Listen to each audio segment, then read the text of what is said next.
Hey everyone, welcome back to 12 Days of Halloween on 25 Sweetpeas. Today is day 6, I believe. Yes, that is. And our theme is costume, which I'll be honest, I totally struggled with what to do. But today we're going to be painting a dog in a ghost costume because why not? So first off, of course, you want to start with a base coat. I already have mine on. And then I'm going to be using a light lavender as my base here, mainly just so the ghost sheet will show up, but you could use whatever color you want. This is Lilac It by Heroine NYC. So there is one coat of that. It's a great polish and you only need one coat. So I let that dry and now it is time to start our ghost slash dog.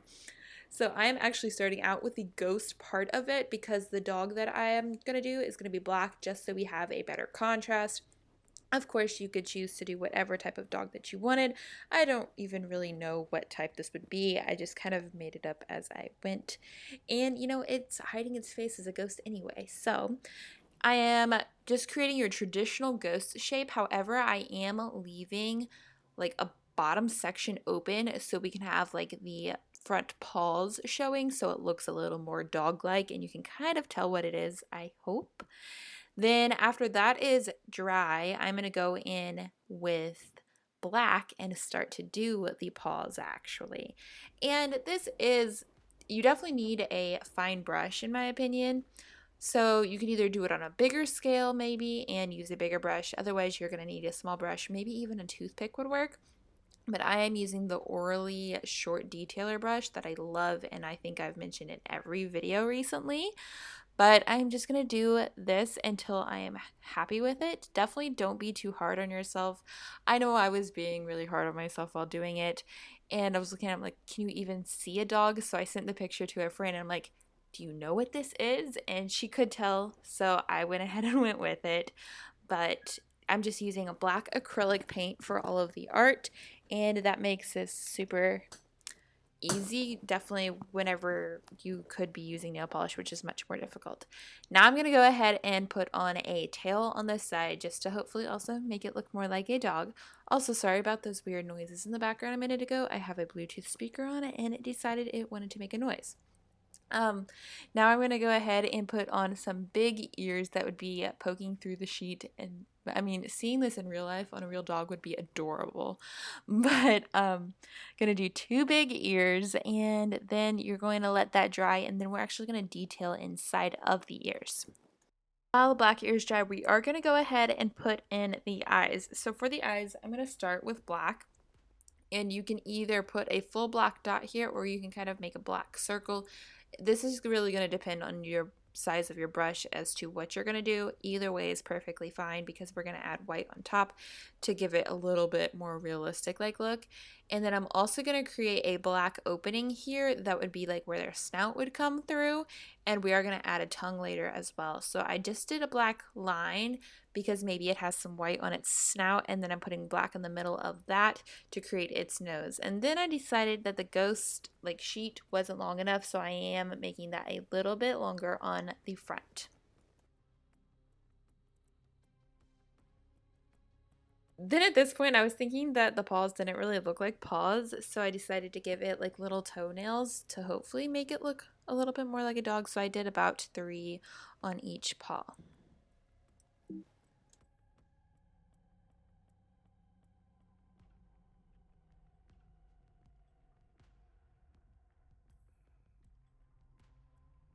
Now I have just done the white outline of the ears, and then in the middle of that we are going to go ahead and put in pink.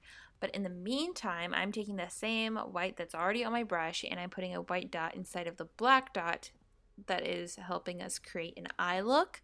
Then while that dries, because we do have one more step to do that, I am coloring in the pink. And then if you do go over onto the white line at all while you're doing the pink, you can always go and clean it up by putting on a new white line afterwards. Trust me, I did that. That's the really great thing about acrylic paint is that you can layer it and it dries really quickly and it's not like hard to work with. So I definitely suggest using acrylic paint in a more detailed design like this. So now that the ears are all filled in, while I still have the pink out, I'm going to go ahead and put a tongue underneath the snout so it'd be like, having its tongue hang out and just look really cute. And again, this is one of those steps to make it look like a dog. And I also decided to like take a different shade of pink or like a peachiness and put a little line down the middle of the tongue to hopefully make it not look just like a random pink stripe. And now I'm going to go ahead and go in with some white to clean up the lines like I mentioned earlier. Then I got the white back out to add a little bit of detail on his tail. Maybe he had like a little white fuzz at the end of his tail. And I also wanted it to bring the ghost sheet a little bit down as well. So I did that.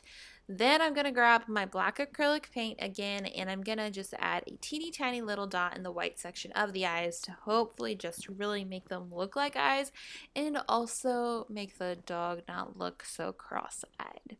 Then after that, you're going to go ahead and put on your choice of top coat. Because this is such a detailed design, this is really going to like soak up the top coat, so you might need 2 or 3 coats depending on whether you do shiny or matte. I find that matte works really well with art like this, and you can usually get away with just 1 coat. So I actually did do a matte top coat here, and I am using the Sally Hansen's Big Matte. That is one of my go-tos that I can actually purchase in stores. Of course, I have Indy's favorites as too that I do feature in other videos, but today I just grabbed the Sally Hansen. So here is the final look of this manicure. I used some green and a other Halloween glittery polish that I will link, not necessarily link, but I will mention down below because I'm not sure it's still available.